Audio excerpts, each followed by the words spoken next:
So today, Paul and I found this fancy little thing.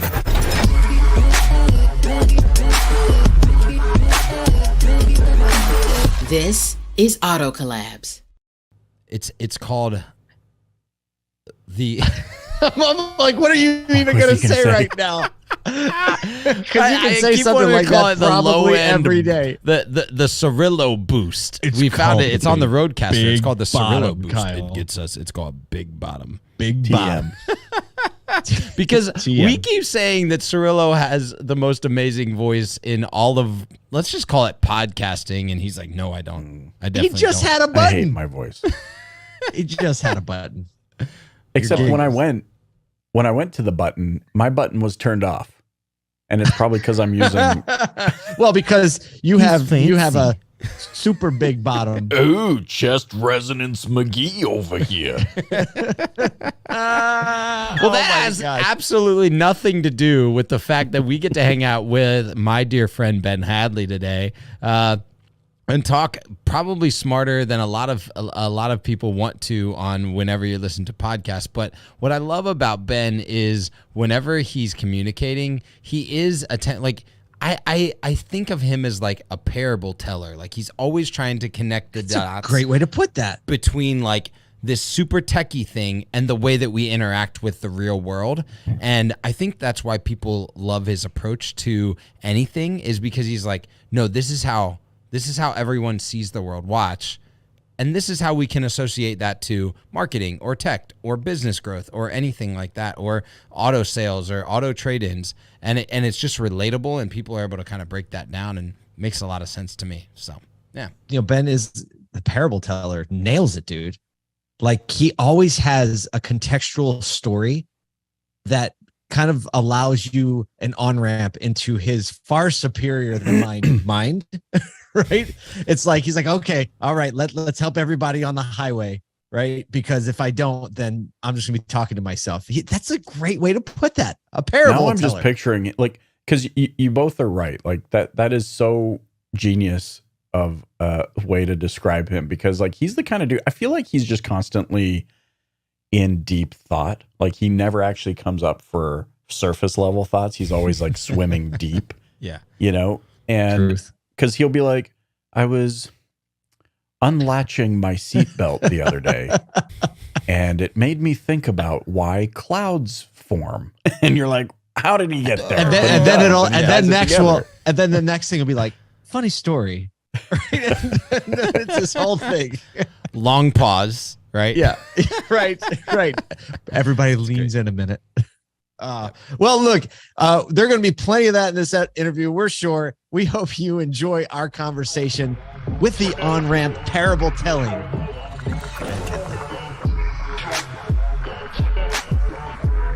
Hey, Ben, it is awesome to be here with you today. It feels like very rarely do we actually get to have a full conversation. So thanks for joining us and giving us a few minutes. Yeah, no, I'm super pumped. Sorry, I just noticed I was low there.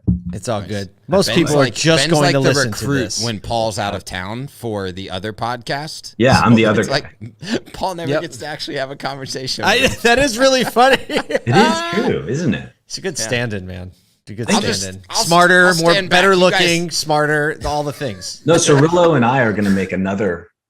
We're just going to make. We're going to make like a second. We should get them to stand in if we both can't be Yeah, there. if you guys need vacation days, just That would I'll be grow out a really, beard. really great. Yeah. You don't even need to. perfect. Don't Yeah. even need to. And today is maybe a little bit more. We're going to test your kind of your fortitude and acumen, because you just told me you only had 3 hours of sleep last night because you were up with a little one. oh my god, man, we just hit 2 years old, July, end of July, and we have not had. I was telling Charity, we have not had. I thought terrible twos were like, the classic, like let your body go down in the grocery store and just be pissed. Drop the weight, right? No, I thought that's what I was in for, and what it turns out we're in for is just 12 o'clock on the button. Midnight. Wake up, everybody. No, the other one's coming too. The other one's The coming. other one's But coming too. I can for handle me, that one. it transitioned more in like the 3. The 3 was a lot harsher because for our kids, at least, 2 didn't come with as many opinions as 3 came with. And 3 comes with this thing called opinions, where they're like, I have a stake in the ground now, right? Rita, opinions, bro. Yeah. Opinions. Somehow this doesn't surprise me. You have a few opinions yourself. I have some opinions myself, so it's Maybe I think she takes after her mother, though, right? Of course, right. Well, look, you have been somebody that has played a role in a lot of different things in automotive that people just don't know. You're probably one of the biggest men of mystery in automotive, where you've kind of had a lot of experiences and influencing a lot of things that have happened that people use and people have implemented, and things that have been adopted by the industry that which is, I think, part of the intrigue around you. So it's exciting to kind of unpack a little bit about that.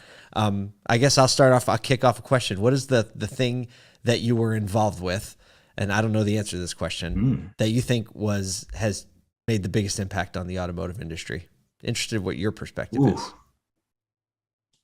That would be tough. I think advisory work for either CreditIQ, or Cars.com and Dealer Inspire, was probably one of the most impactful things. Really tough to say, though, because the work we did at Clarivoy, I think, was impactful today. And we were just way ahead of our game when I was over there. So there'd be a tie between those two. I love it. I love how you just mentioned, like, oh, it could be this. No, that was awesome. No, this other thing was really good. No, what really made a difference. I mean, well, here's the thing with that Clarivoy, right? You're like, you're able to talk to and collaborate with almost every vendor in the space, because we all just want to know what marketing is working, what isn't, right? That's the question we're answering. And so you get all this exposure with everybody.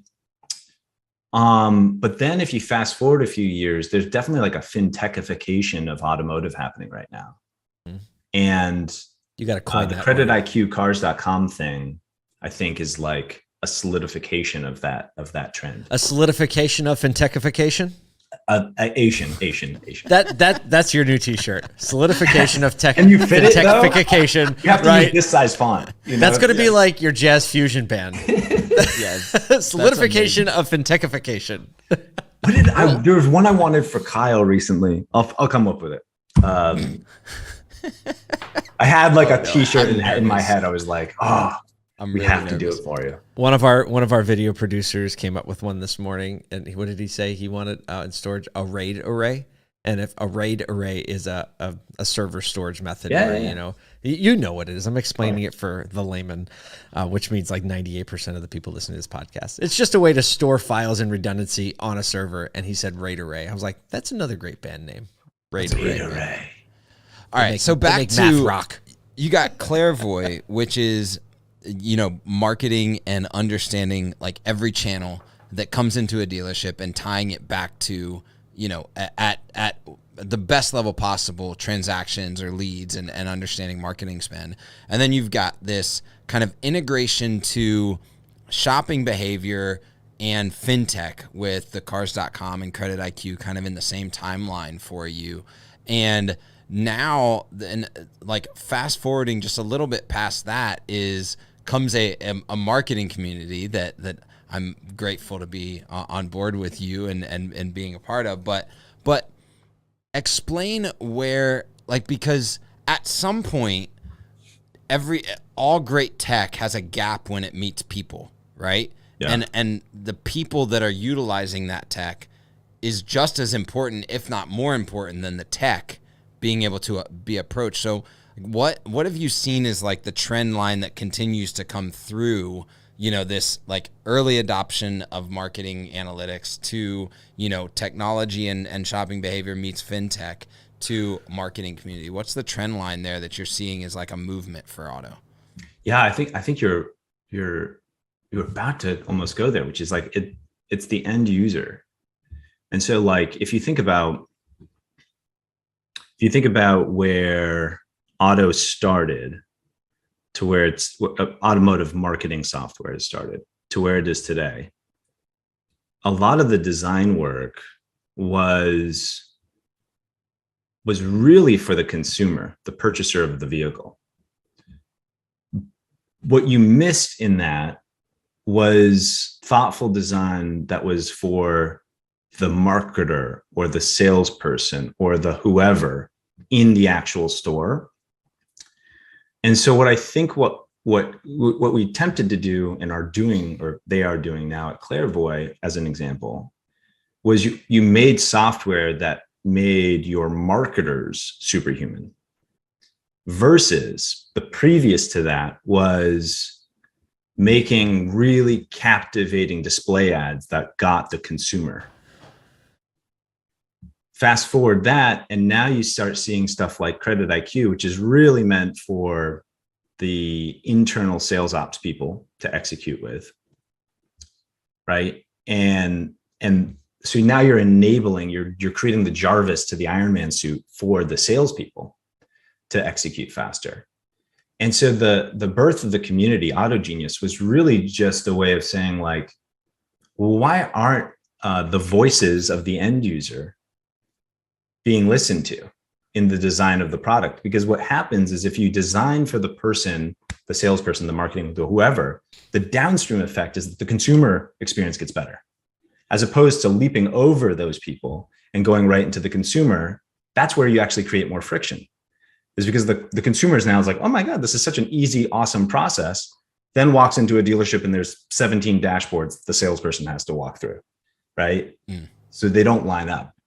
And so I think with the community, what we were really aiming to do is kind of take all the learnings of that end user and then say, like, let's make their voice as loud as humanly possible and give them as much impact to the design of product as possible. There's like this really crazy tie-in when we were talking about these crazy names of these like rock fusion bands where, you have this music and it's a bunch of people riffing, right? Nonstop, right? Drum solos, bass solos, complex scales being played, counterpoint and all this stuff. I call it musician's music.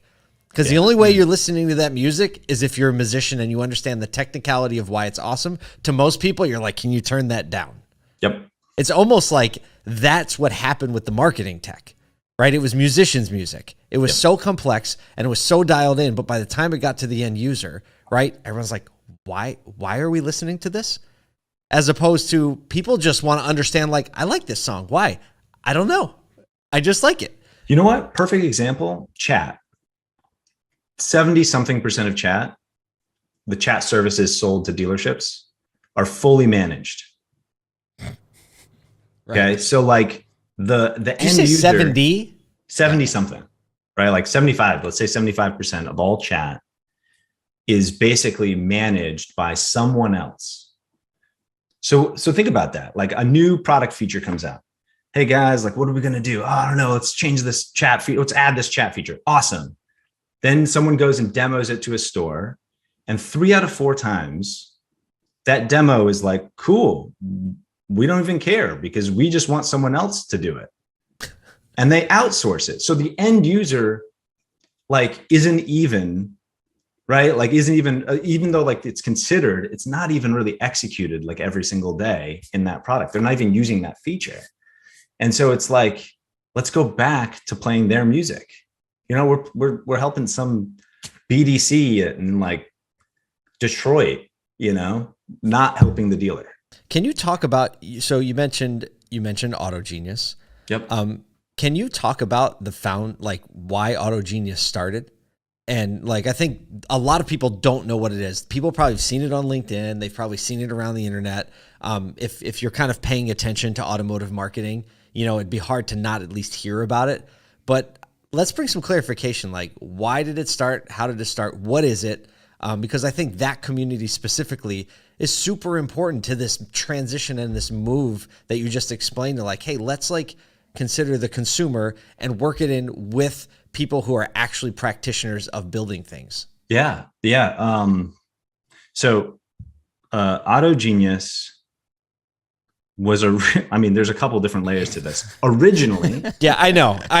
So, and I'm asking Ben that question because Kyle needs me to ask the question so we can talk about it. Yeah, there we go. That's because great. we need Kyle to talk about this too. I think it's good for everyone in the industry, right? Full Okay, disclosure, let's go right? back. Full disclosure. Kyle and Ben started this thing called Autogenius that is really helpful to retail automotive. It's doing a bunch of other things, but it needs to be talked about. It's okay if we talk about it here. it's kind of funny too, because like at one point, I forget who it was. Someone recently was like, "Oh, Daly's an Autogenius too."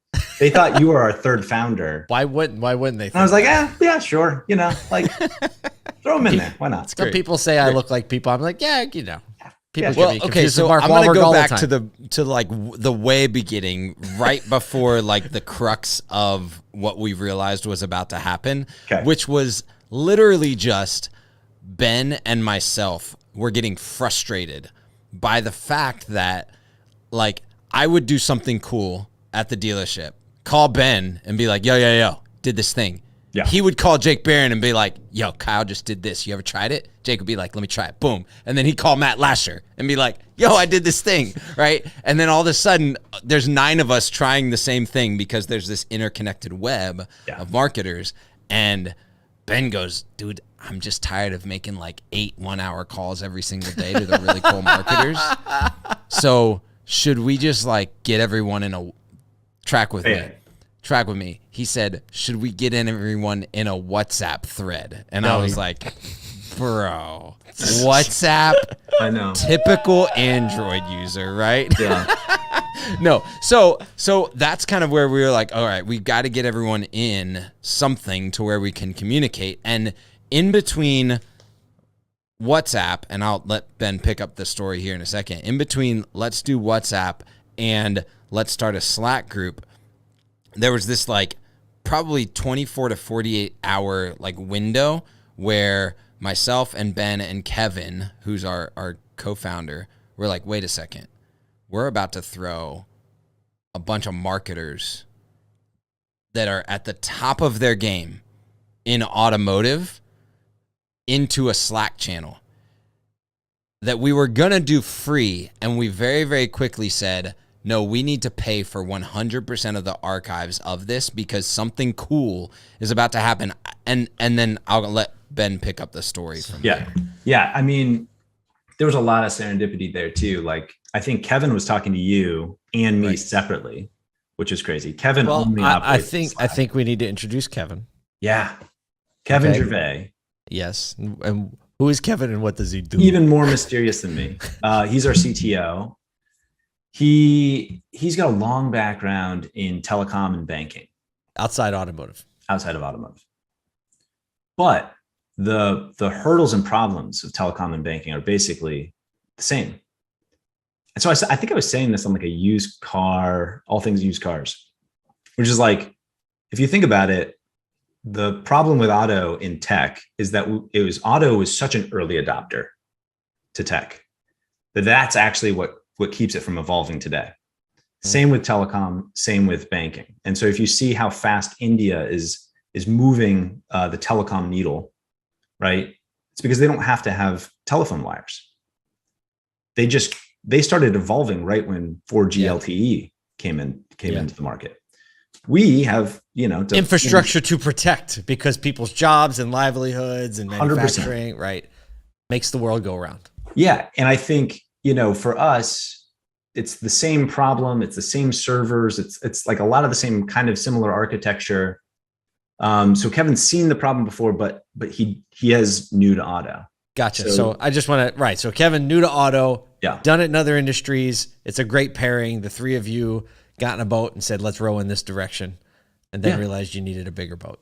Yeah. And on top of that, I mean, like I think we're also trying to kick around something which is relatively new, which is we're calling it market product fit, which is the concept that like most people build a company and they go product market fit in that literal order. They build a product, they hope to God it fits into the market. And if it doesn't, they iterate. What we said was like, well, we know who the end user is. It's these people, right? It's this community. So let's just let them tell us what needs to change in the world and then be the the arm to do So it. cool. So Yeah. smart. And you have the intelligence and like the nimble nature of what all the founders are doing allows you to react. And then you have like the most brilliant group of geniuses, right? So They live up to the name. I mean, I know. I think like They day do. like 5, Leo Garcia came out with this crazy hack. Still one of my favorite posts on Facebook when Facebook was taking away. I remember this. We covered it. Yeah. That was still works, killer. Absolutely killer.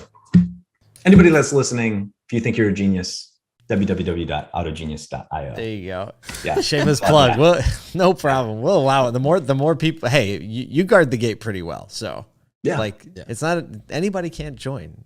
No, we say no way more than. Are you good enough? This is great. This is a great recruiting ploy. The Marines did it back in the day, right? Their budget got cut in recruiting, and the Army's like, we're going to spend on ads. Navy's like, we're spending on ads. Marines like, we don't have any money. We don't know if you're good enough to join us, actually.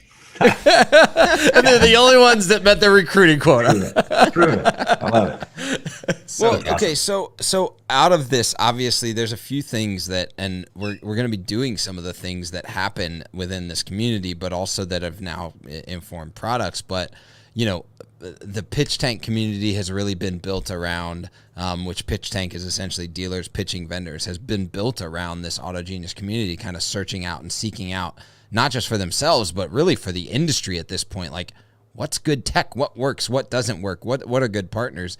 And then this turn of like, hey, dealers, and this kind of market product fit idea is that, hey, dealers have needs. And I think even Steve Greenfield is tapping into this with his dealer fund is, hey, dealers have needs that are needing to now be expressed first from the dealer side to the tech world of like, if we don't solve this, guys, someone help us out, right? Yep. We can't build it all. And a lot of tech has been built by dealers moving out of the dealer world and building tech. But now it's like, hey, we're doing really great over here, but if we don't meet that, then all of a sudden, to be grim, like we're going to die.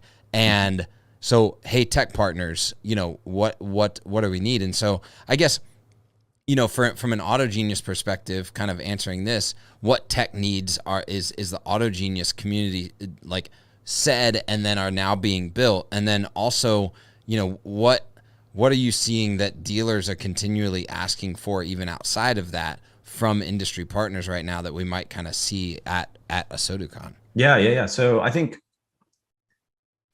what reminds me of this conversation early on with one of our clients, and I'm going to keep him anonymous because he prefers that way. But he pointed out that, he found it weird that you could have someone selling CRM in our industry, right? Like Bin Solutions, eLead, whatever.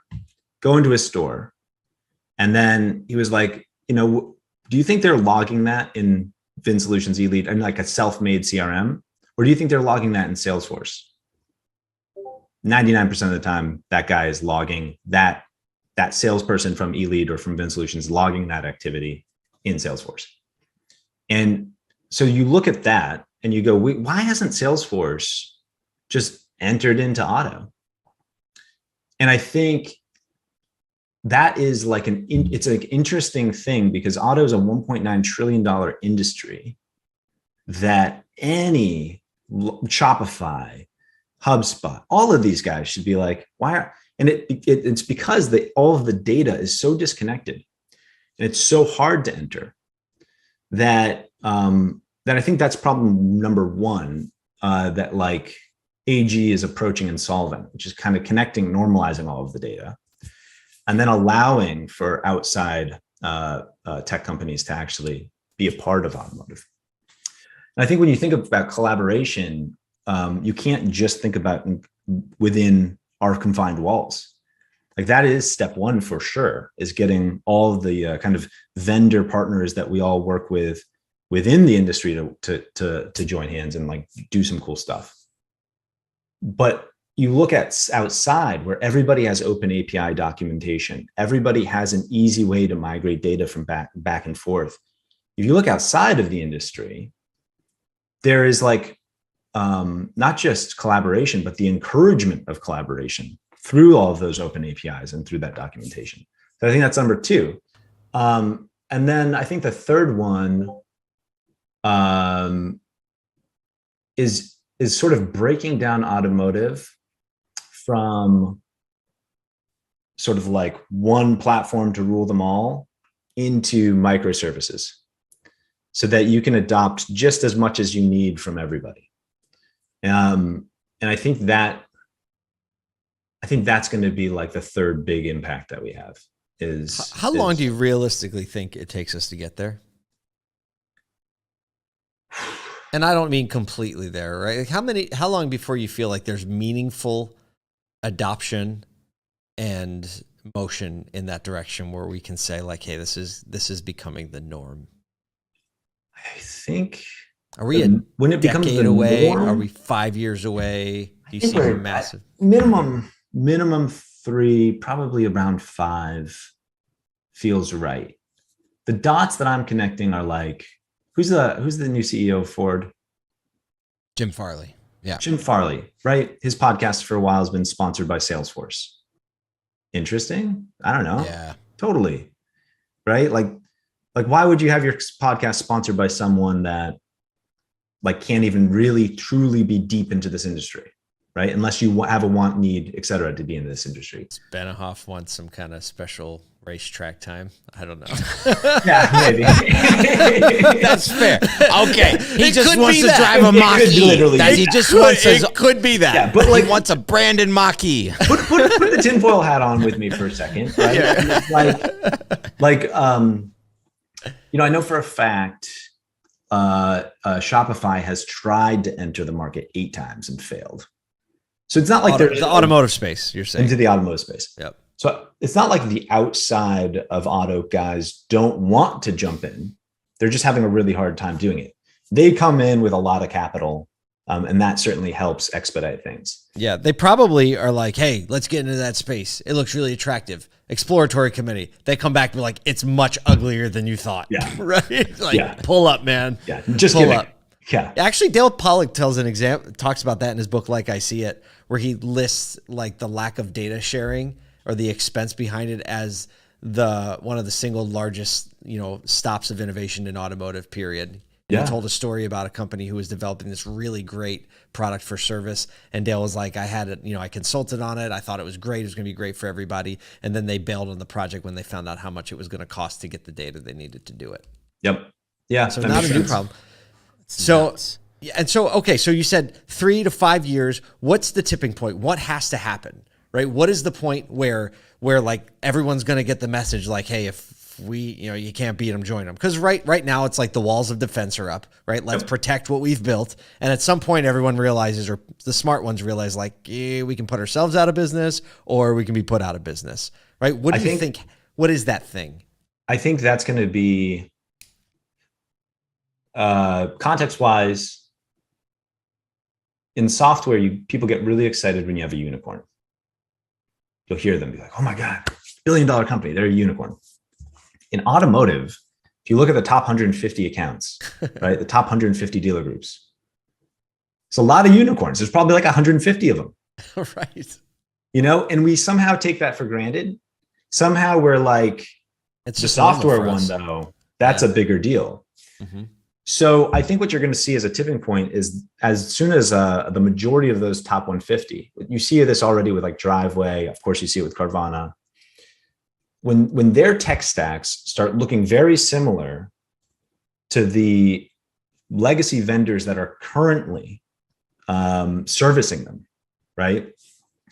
When they're like, oh yeah, we also use AWS servers in that way. We also use Salesforce in that way. We also use Salesforce Marketing Cloud in that way, whatever. I think as you see those 150 start looking more and more like those the existing tech partners that we have, that's the tipping point where all of a sudden it floods the market. As typical, Ben, with any conversation with you, I'm just like intrigued by it. And then I look over and I'm like, oh, we're at like 24 minutes. I told you. I was like, yeah. Kyle, you got to have the last question and the last word to wrap this up. I'm going to sit back. I'm just going to have the last word. And I think that for me, and I'll kind of answer the question in route to a close is that the tipping point for me is just like the eyes up in recognition that it has to come for the companies that are still holding data tightly, right? Like the minute those companies look up and be like, okay, fine, that we're going to throw our hands up, and you now have access, and you now have quality APIs, and you can, and it is the dealer's data. Fine, here it is. The minute that happens, all these entrants are going to be like, we've been waiting for that. Yep. And I think that's because, I mean, literally sitting in a boardroom with a company that's creating a retailing tool, and they were like, no, what you don't understand is that the data side of it that we have to push all of our stuff into has taken us 7 months to train them on how to use their own APIs. Right. To be able to get the data in. So like that's like Salesforce, when they want to integrate with something, it takes them like a month and a half because they just throw, $400,000 in developers at it real quick, and they just connect to the API. You don't go train another company on how to use their APIs. And so the minute that unlock happens, I think that any tech company that's starting in automotive today or like in the last year or any new entrant is just going to be ready to go. And so for me, that's a tipping point that has to happen. And I think that we're going to see some of that recognition in some of the stuff that Ben's going to be a part of at a SoduCon, especially that dealers pitching vendors. And I think that there's going to be a lot of workout that happens in the brain space and functional space from a product perspective. So like Ben and I were talking about this the other day. If you're an industry partner and you bought your sales team a ticket to a SoduCon, you did the wrong thing. Send your product team, because they're going to be better suited to serve the needs of the dealer network. So Ben, and they're going to come back with a lot of ideas. Way more ideas. Yeah. So Ben, thanks for coming on Auto Collabs. Thanks for hanging out with us and going through that history and kind of plotting the course for a lot of dealers in this network and for a lot of industry partners as well, because I think, even outside of Autogenius, your industry level recognition of what needs to happen is extremely valuable for this community and for the dealer network. So appreciate you coming on, man. Yeah, thanks for having me, guys. I feel like there were enough words thrown around in this interview to make up a whole new Beastie Boys album. I think if you just selected words from the transcript and like dropped them rhythmically, I think we'd have an album. And actually, I think Ben would probably like that. He would. I bet he's a rip Beastie on Boys it. Yeah, fan. without a doubt. Well, or everybody would need a dictionary next to them. They're like, yeah.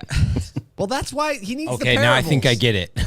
That's why the parables make sense, right? Yeah. He can get us on. So when he drops the big word, we're like, oh, we assume he knows what it means. Exactly. I love the conversation because for me, it's a big pain point, especially coming from the dealer side, of all of this tech that dealers are supposed to use and salespeople are supposed to use. And it just kind of gets overwhelming. And I'm glad that he's seeing this trend from consumer facing tech back to user. Like, what's the end user feeling about this technology, whether it's a chat platform or a DR solution, that it's actually being refocused on how users in dealerships, because that's what actually is going to accelerate innovation or change or process change or consumer experiences.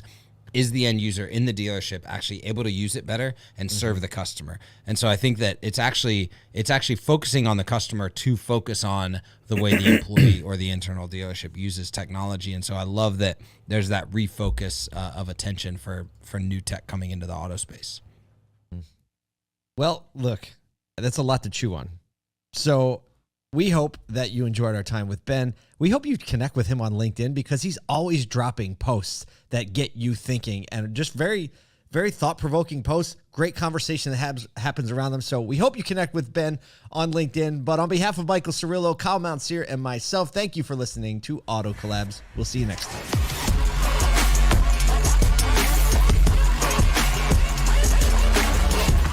Welcome to Auto Collabs.